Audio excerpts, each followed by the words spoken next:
Sinal Aberto está de volta, comigo Rubens Salomão, com Jéssica Dias e também com Cileide Alves. A partir de agora com perguntas aí suas, perguntas de quem nos acompanha pelo WhatsApp 629-8400-1757, porque estamos em contato com o deputado federal Rubens Ottoni, do PT. Você também participa com um comentário na nossa live no Facebook, facebook.com/sagres730. O presidente Jair Bolsonaro sancionou sem vetos na sexta-feira a lei que regulamenta o novo Fundeb, o Fundo de Desenvolvimento da Educação Básica, que é o principal mecanismo de financiamento da educação básica, que vai da pré-escola até o ensino médio. E antes, em agosto, o Congresso tinha promulgado uma emenda à Constituição que tornou o fundo permanente. O texto prevê a ampliação gradual da participação da União no Fundeb, de forma a chegar a 23% a partir de 2026, um trabalho principalmente do Congresso, por isso conversamos com o deputado federal Rubens Ottoni, do PT. Deputado, obrigado pelo contato com a gente aqui na Sagres, bom dia. Bom dia, Rubens Salomão, Cileide Alves, Jéssica, todos os ouvintes aí da 730, Sagres. Satisfação poder participar com vocês. Temos assuntos a tratar aqui, mas começando pelo Fundeb, qual é a avaliação que o senhor faz desta matéria que agora foi sancionada pelo presidente sem vetos, deputado? Uma grande vitória da educação, uma grande vitória da educação pública, uma grande vitória de todos aqueles e aquelas que lutaram durante anos para que a educação pública gratuita e educação de qualidade pudesse chegar a todos os cantos do país. Esse é um desafio que nós temos ainda, Rubens Salomão.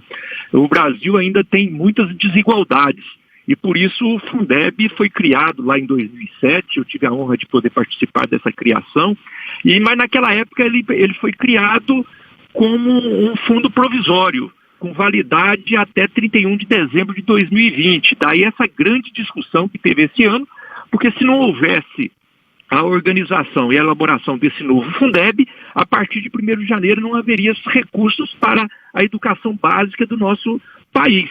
Então foi todo um trabalho, todo um enfrentamento com o Ministério da Educação e com o próprio presidente da República, que sempre sinalizaram que não tinham simpatia pela orientação dos recursos públicos para a educação básica, sempre sinalizaram para que os investimentos privados chegassem às escolas. E nós sempre trabalhamos que os recursos públicos deveriam ir para as entidades públicas. Isso foi um trabalho feito, como você bem disse, no Congresso Nacional, na Câmara dos Deputados e no Senado, muitas idas e vindas, e agora no final nós temos que comemorar. Temos todos que comemorar e quem ganha é o povo brasileiro, quem ganha é a educação pública. Mas como é que ficou um ponto específico que eu vi que houve debate, deputado, sobre essa regulamentação do Fundeb, que é a distribuição de recursos para escolas públicas, mas também para aquelas escolas que são as conveniadas, filantrópicas, né? Muitas vezes são ligadas a igrejas, e havia deputados principalmente relacionados a essas instituições religiosas, que tentaram também, eu não sei como ficou, dar prioridade para essas escolas, para essas instituições filantrópicas que muitas vezes são ligadas a igrejas. E houve críticas, né? Como é que essas instituições, que na prática têm ali uma base, apesar de dependerem de doações, mas têm uma relação com alguma igreja, com alguma outra organização, enquanto que a escola pública não tem esse apoio, só mesmo o apoio do recurso público. Como é que ficou essa discussão que houve lá no Congresso? É verdade, nós tivemos 2 momentos importantes do debate, que um foi até agosto, Rubens Salomão, que foi, propriamente dito, a aprovação do novo Fundeb. Até lá foi uma polêmica muito grande, os conteúdos, aumentaram o recurso, a novidade é que agora o Fundeb ele é constitucional, então agora em diante ele não é um fundo provisório mais, é um fundo permanente, a outra que aumenta os recursos da União para este fundo que vai garantir a educação pública na educação básica. Isso foi até agosto. Todos pensavam que já estaria resolvido, mas a partir de agosto tinha que regulamentar. Na discussão da regulamentação, que é isso que você está colocando, tentaram voltar com toda uma discussão lá atrás, né, fazendo um grande retrocesso em tudo aquilo que tinha sido acumulado no debate para defender a educação pública e garantir os recursos para as nossas crianças, para os jovens, para os adolescentes, até para os adultos e também para o pagamento dos professores.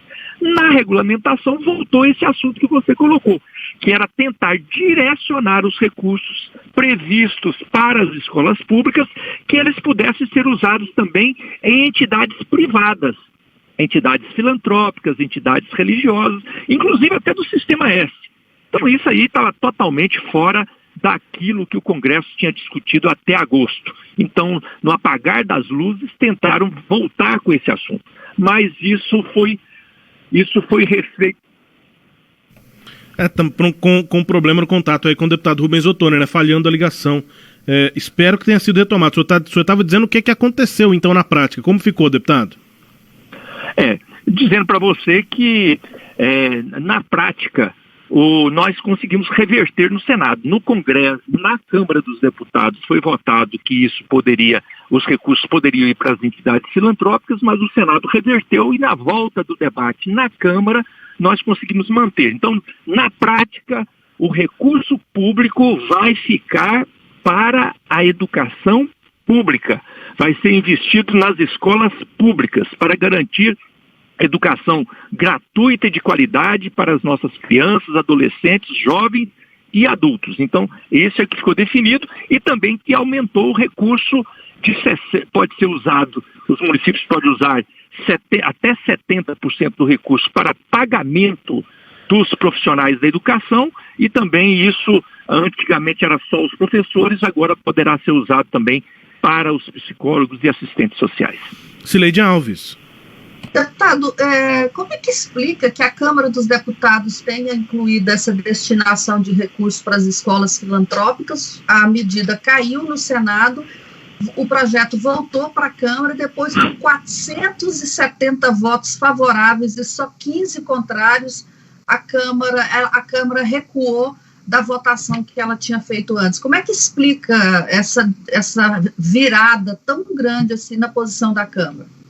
Na verdade, sempre houve, o Cileide, o que você estava dizendo, houve sempre uma tentativa de garantir que esses recursos pudessem ser usados por entidades privadas, sempre defendido pelo Ministério da Educação e defendido pelo presidente da República. Mas essa tese ela foi derrotada na Câmara e no Senado até agosto.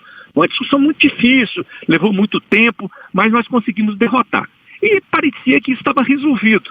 Mas quando chegou na regulamentação, e a regulamentação foi feita no apagar das luzes, já em dezembro, o governo tentou, lideranças ligadas ao governo, tentou passar na regulamentação, voltar à discussão anterior. E na Câmara, com alguns destaques, eles conseguiram votar, nós votamos o texto total do jeito que estava acordado entre os partidos políticos, mas eles com alguns destaques, com algumas emendas, conseguiram modificar. Isso foi feito assim na madrugada.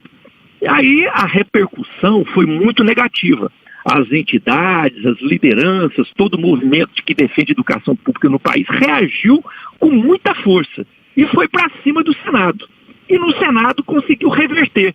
Então, quando a matéria voltou para a Câmara, ela já voltou sem que essa base do governo tivesse uma condição de fazer um enfrentamento maior. Então aí o que restou a eles foi aceitar o fato consumado, o fato que era aquilo que o Senado tinha definido, mas que na verdade a Câmara já tinha definido lá em agosto também. Então voltou ao leito normal e eles aceitaram o fato consumado. Deputado, pelo projeto sancionado pelo presidente, a participação da União vai aumentar muito, né, na composição desse Fundeb. Atualmente, a União contribui com 10% dos recursos do Fundeb, isso vai gradativamente aumentar a partir do ano que vem, até chegar em 23% em 2026. No primeiro ano, o que muda na contribuição da União? Essa é uma discussão muito importante. Quando nós falávamos, Cileide, lá atrás, porque nós estamos discutindo esse novo Fundeb desde 2015, mas aqui, depois que o presidente Bolsonaro assumiu, em 2019, esse debate ele ficou muito travado no Ministério da Educação. E um dos argumentos que eles usavam, Sileide, é isso. É fácil vocês falarem de fazer o Fundeb, mas da onde que vai tirar o recurso? Vocês querem... A União não é buraco sem fundo e tal. Esse era o grande discurso. Mas pouca gente sabe que a grande maioria do recurso do Fundeb, ele não vem da União. Hoje, praticamente, o recurso hoje do Fundeb apenas 10% vem da União. Apenas 10%. O restante vem dos estados e dos municípios. O Fundeb faz uma cesta de recursos e direciona para tentar ajudar a diminuir as desigualdades.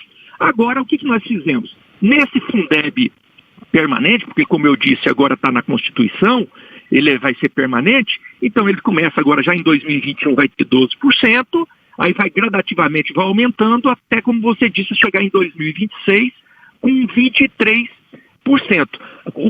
Qual que é a diferença? Hoje, Sileide, na média, o investimento total do Fundeb por aluno ano, é cerca de R$ 3.700. R$ 3.700 por aluno por ano. É muito pouco ainda, diante da necessidade que o Brasil tem. Com esses recursos que nós estamos colocando, a expectativa é chegar em 2026 com R$ 5.700 por aluno por ano. Então, aumenta substancialmente. Então, isso é a nossa expectativa para crescer os recursos, para investir nas nossas crianças, nos nossos adolescentes, nos nossos jovens e até em adultos que dependem dessa educação básica gratuita para poder crescer na vida. Deputado, um outro assunto que está presente agora nas discussões no Congresso Nacional mais quente é a eleição da mesa diretora. O seu partido, o PT, ele entrou no bloco aí dos partidos que vão apoiar a candidatura organizada aí pelo Rodrigo Maia. O PT já concordou com a candidatura do Baleia Rossi para representar esse grupo? Não, são duas coisas diferentes, Sileide, que às vezes é difícil realmente para a população acompanhar e saber o que está acontecendo. No primeiro momento, você define blocos, você define em que blocos que você vai participar. E essa definição do bloco é importante para você garantir a participação estratégica na ocupação de espaços na mesa e também na distribuição das matérias, relatorias de matérias, presidências de comissões, e isso tudo é distribuído por bloco. Então os blocos é que têm direito de indicar. Então se você ficar isolado, você praticamente não participa de nada na Câmara. Agora, você participar de um bloco não significa que você vai defender determinada candidatura. Naquele bloco, para presidente, por exemplo, para presidente da Câmara, pode ter 3, 4, 5 candidaturas no mesmo bloco. Então, quem está no bloco não necessariamente vai defender a mesma candidatura. É claro que tem estratégia, você vai ter que analisar até a véspera se interessa ou não ter mais candidaturas ou menos candidaturas. Então, eu diria para você que essa questão da presidência da Câmara ainda não está definida nem da nossa parte, da parte do PT, e eu diria que nem dos outros partidos. Tudo é balão de ensaio, você não tenha dúvida nenhuma. Eleição de presidência da Câmara dos Deputados é igual de presidência da Câmara de Vereadores. Ali na véspera da eleição as coisas mudam. Então tudo é balão de ensaio, tudo é articulação política dos bastidores. E da nossa parte o que foi definido realmente é que nós estamos nesse bloco que é a oposição ao presidente da República. O presidente formou um bloco e nós entramos no outro blocão. Agora, os candidatos que vão sair de lá, ainda é cedo a gente dizer. Mas qual é a viabilidade que o senhor vê de um nome bolsonarista, né? O nome hoje dessa base do presidente, inclusive do Centrão, é o Arthur Lira. É viável? O senhor acha que está próximo para que o presidente consiga ter um presidente da Câmara? Ou o senhor acha que é distante, que falta muita articulação? Não, ainda falta porque, como eu disse, tem muita água tem tempo ainda. Tem muito tempo aí para correr e muita articulação para ser feita. Mas eu diria para você, eu entendi sua pergunta, Rubens, eu diria para você que ela é uma candidatura, Arthur Lira é uma candidatura que não pode ser menosprezada. É uma candidatura que tem o apoio do presidente, do executivo, e tem aí uma prática nociva, que é aquela prática de distribuir recursos para poder ganhar votos dentro da Câmara dos Deputados. Tem lastro dentro da Câmara, porque o Arthur Lira participa do bloco chamado Centrão, que tem um lastro dentro da Câmara. Então eu diria que é uma candidatura que não pode ser menosprezada. Por isso mesmo que da parte dos partidos de esquerda, dos partidos que têm algum tipo de discordância também, partidos de centro, e às vezes até de direita que tem discordância com o presidente, não podem menosprezar e tem que estar muito atentos na articulação política e na estratégia a ser definida. Então, por isso não precisa precipitar, temos que trabalhar com muita seriedade, com muita responsabilidade, construindo a unidade maior possível para fazer esse enfrentamento e ter uma candidatura competitiva que possa derrotar a candidatura apresentada pelo presidente Bolsonaro. Deputado, eu imaginava que quando o grupo fez o bloco, anunciou o bloco, esses partidos aí de centro-esquerda, juntamente com outros ligados a Rodrigo Maia, anunciou o bloco, havia aí um interesse de derrotar o candidato do presidente Jair Bolsonaro. Isso não implica ter uma unidade também no candidato? Sim, vai chegar um momento que tem que ter unidade no candidato, mas pode ser, por exemplo, no segundo turno. Pode ser que haja uma estratégia onde chegue-se à conclusão que, tendo mais de um candidato no primeiro turno, você pode facilitar e unir as forças no segundo. Então, tudo isso são possibilidades aventadas e terão que ser trabalhadas. Agora, eu sou daqueles que, se for possível trabalhar na unificação de um nome para já sair no primeiro turno para fazer o enfrentamento, tanto melhor. Mas, às vezes, as coisas não saem do jeito que a gente quer. Então é preciso a gente trabalhar com a realidade. E é isso que nós vamos ter que estudar bem nesse mês de janeiro para podermos chegar no dia da decisão mesmo, no dia 1º de fevereiro, aí sim a gente saber como é que nós faremos o enfrentamento. Porque o objetivo principal é esse que você colocou mesmo, ter uma candidatura competitiva que seja capaz não apenas de disputar para marcar posição, mas seja disputar para ganhar a eleição da mesa diretora. E hoje o senhor acredita que a possibilidade é mais real de que haja essa unidade no candidato ou não? Não, ainda está cedo, ainda estamos construindo isso, conversando com bastante responsabilidade, até porque existem coisas que às vezes não saem dos bastidores, Sileide. Por exemplo, existe uma expectativa também sobre a eleição do Senado. A eleição do Senado também interfere na eleição da Câmara. Então, o que acontecer do Senado, na medida que a discussão e a articulação política no Senado caminhar por um lado, isso pode influenciar no caminhar também na Câmara dos Deputados. Então, tudo isso será motivo de muito debate, de muita reflexão nesse mês de janeiro. Eu vejo que nós temos que ter a habilidade, o equilíbrio, a capacidade do diálogo para, na hora certa, no momento certo, fazermos a definição que contribua para que esse bloco do campo de oposição ao presidente Bolsonaro possa ter sucesso na sua empreitada de eleger o presidente da Câmara. Rubens. Deputado, eu vou detalhar daqui a pouco na coluna política que temos aqui na Sagres, a coluna Sagres em off, mas eu conversei com o reitor da UFG, Edivar Madureira, que confirmou um cenário de déficit no fechamento desse ano de 2021, déficit no fechamento desse 2020 de 15 milhões de reais e uma perspectiva ainda pior para 2021, porque houve um corte de 17,5% no orçamento do MEC para o ano que vem, decisão lá do Ministério da Economia, e que isso está sendo repassado pelo MEC a todas as áreas, tanto ensino básico, ciência e tecnologia, ensino superior também, no mesmo patamar de 17%, e isso causaria ainda mais déficit na UFG no ano que vem, e aí o reitor me diz que está buscando articular com a bancada federal para tentar recuperar alguma parte disso, para tentar ter emendas aí ao orçamento. O senhor chegou a ter essa conversa, sabe da demanda? Como é que o senhor avalia a questão da manutenção do ensino superior e aqui no nosso caso da UFG, deputado? Essa é uma batalha que nós estamos já levando há algum tempo e é fruto, no meu entendimento, de uma visão equivocada, mais uma visão equivocada do governo Bolsonaro, na questão específica no Ministério da Educação, de trabalhar com a visão privatizante da educação. Então, se eles já trabalham, eu falava aqui para vocês, de poder usar o dinheiro do Fundeb, tentar usar o dinheiro do Fundeb para poder irrigar entidades privadas, imagine no ensino superior. Eles acham, a visão que eles têm é que o ensino superior não é prioritário para o governo.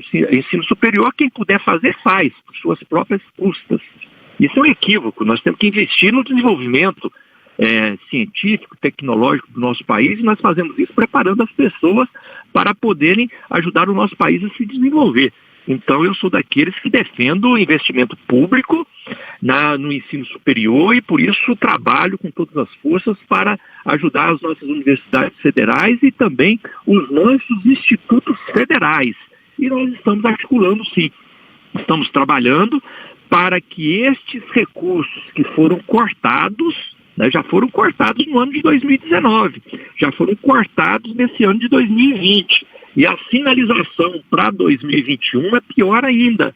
Então é uma situação realmente grave que nós estamos trabalhando e tem uma grande articulação política que vai além dos partidos de esquerda. Nós temos trabalhado para sensibilizar outros setores, inclusive alguns setores ligados ao governo, para que isso não aconteça e a gente recupere esses recursos e dê condição para que as nossas universidades federais, os nossos institutos federais possam continuar cumprindo a sua missão importante de formar a nossa juventude de maneira competente para que eles possam contribuir no desenvolvimento do nosso país.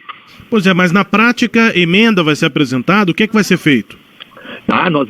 São várias ações, nós temos várias ações já conjuntas feitas com a bancada, uma delas que depende só de nós, que são as emendas, essa nós sempre garantimos, né? Nós tivemos oportunidade aí sempre de garantir recursos para a Universidade Federal e também para os institutos federais, isso já acontece há algum tempo, a bancada é unida, a bancada de Goiás é unida nesse sentido e trabalha com muita responsabilidade nisso, mas além de podermos garantir os recursos que dependem apenas de nós, através de emendas, que esses recursos não são suficientes, porque são recursos limitados, nós estamos trabalhando numa articulação maior dentro do próprio governo, dentro do próprio ministério, para sensibilizar e exigir que recursos que anteriormente já eram destinados, eles continuem sendo destinados à área da educação. Então nós estamos trabalhando em duas frentes, que uma delas é essa das emendas que depende de nós, e essa já está adiantada, só esperando a hora certa da votação do orçamento para nós podermos garantir esses recursos,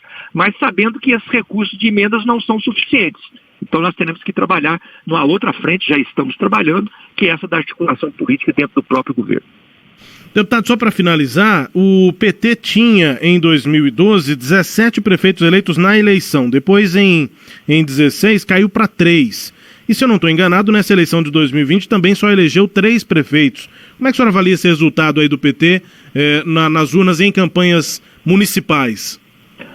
O resultado numérico, ele nem sempre expressa a força política, até porque de 2000, como você disse bem, de 2012 para cá, houve uma grande pulverização de partidos, e aí aumentaram o número de partidos, aumentaram o número de candidaturas e houve uma tendência aí de divisão de números de prefeituras, de vereadores, de deputados mesmo, entre vários partidos.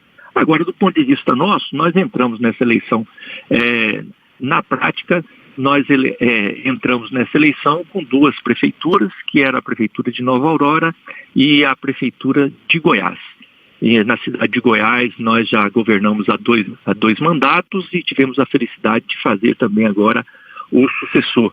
Além disso, nós vamos voltar a governar o professor Jamil e vamos governar uma cidade importante que é Itapuranga, importante do ponto de vista da região que ela participa, mas do ponto de vista da trajetória do PT também, que é um lugar onde o PT sempre teve uma atuação importante. A nossa avaliação, Rubens, é que nós estamos num momento de retomada, num momento onde o partido ele se organiza para recuperar espaços importantes que ele já tinha ocupado no Estado, e essa é uma boa sinalização para os desafios que nós teremos para 2021 e 2022. Alguma perspectiva de unidade da oposição ao governo estadual aqui em Goiás para 22, ou o PT trabalha mesmo com seus próprios objetivos, enfim?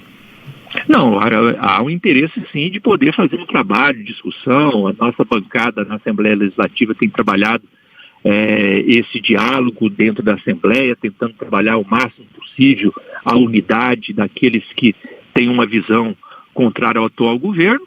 Agora, a questão eleitoral vai depender muito dos encaminhamentos, inclusive do que caminhar na eleição nacional, porque as eleições estaduais, elas acompanham muito as articulações nacionais. Então isso é um pouco cedo, acho que 2021 é o ano de plantar, é o ano de organizar, é o ano de articular, para que podermos chegar lá no final de 2021, aí já começar a pensar sim nas articulações propriamente ditas eleitorais. Mas há o interesse sim de dialogar, o interesse de conversar e o interesse de trabalhar o máximo possível unificado no campo da oposição. Deputado federal Rubens Ottoni, do PT. Deputado, obrigado pelo contato com a gente aqui na Sagres, pela entrevista. Um Feliz Natal já foi, mas um feliz 2021, bom trabalho. Orçamento só em fevereiro, né, deputado? Infelizmente, né? Veja você, as coisas que estão acontecendo, o governo tem demonstrado não apenas uma divergência no campo das ideias, mas uma incapacidade muito grande no campo da ação. Tem sido muito... A sua ação como gestor tem sido muito aquém do necessário. Então, não votar o orçamento é uma questão muito grave e fruto das divisões dentro do próprio governo. Então, nós vamos votar isso em fevereiro. A expectativa é que em fevereiro a gente possa fazer a votação do orçamento para o bem do nosso país. Abraço, deputado. Bom dia, boa semana. Grande abraço a vocês. Obrigado aqui pela entrevista, destaques e a íntegra da conversa com o deputado federal Rubens Ottoni, você confere acessando o nosso portal, o sagresonline.com.br. Agora são